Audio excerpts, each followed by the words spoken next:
Ассалаумалейкум бауырлар. Мынау біздің расторопшамызда гүлдеп жатыр.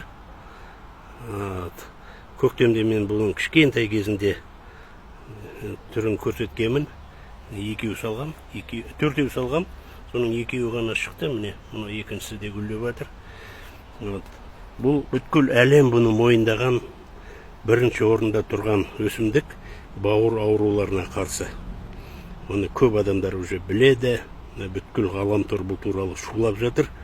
Сол үшін міне көріп алыңыздар, бұл қандай болады.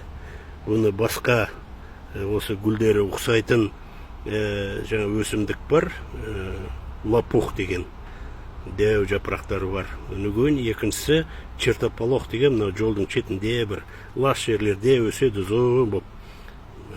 Ол емес, сонымен шатастырып алмаңыздар. Ол екеуі басқа нәрсе, гүлі бірдей болғанымен. Мына гүлінің түбінде бұлай.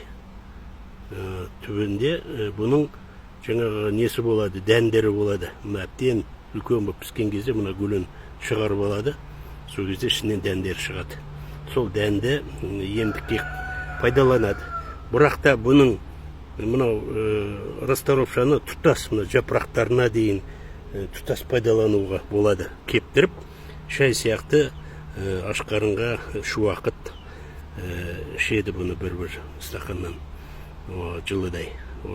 Сөйтіп бұл ешқандай зияндығы келмейді. Өте пайдалы шөп. Бауырыңызды тап-таза жаңа туған баладай қылады, Алла қаласа. Осыны ұмытпаңыздар. Қосымша ғаламторға кіріп расторопша деп тағы оқысаңыздар, көп нәрсені біліп аласыздар. Бұны енді жаңағы шөптермен қалай шатастырып алмайық десеңіз, міне жапырақтарын қараңыз. Көрдіңіз бе, міне, мынау аппақ карта сияқты сызып, сүт төгілген сияқты болып тұрған осы. Анау екеуінде, жаңа айтқан екі шөпте, чертополох пен лопухта ондай жоқ. Чертополохтың бойы дәу ұзын болады, сөнеген жапырақтары жіңішке, ұзыншақ келеді. Ол бұған мүлде ұқсамайды, тек қана гүлдері ұқсағаны болмаса.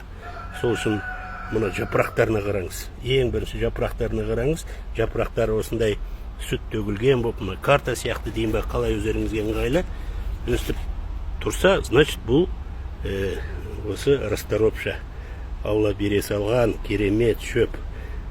Бұған енді бас үйге тұратындай шөп бұл. Бауырыңызды қандай керемет емдейді десеңізші. Сол үшін бауырлар біле жүріңіздер. Бауыр емдейтін тек қана осы, енді өте жақсы емдейтін шөп осы болады. Ауырмаңыздар, шөптерді біле жүріңіздер.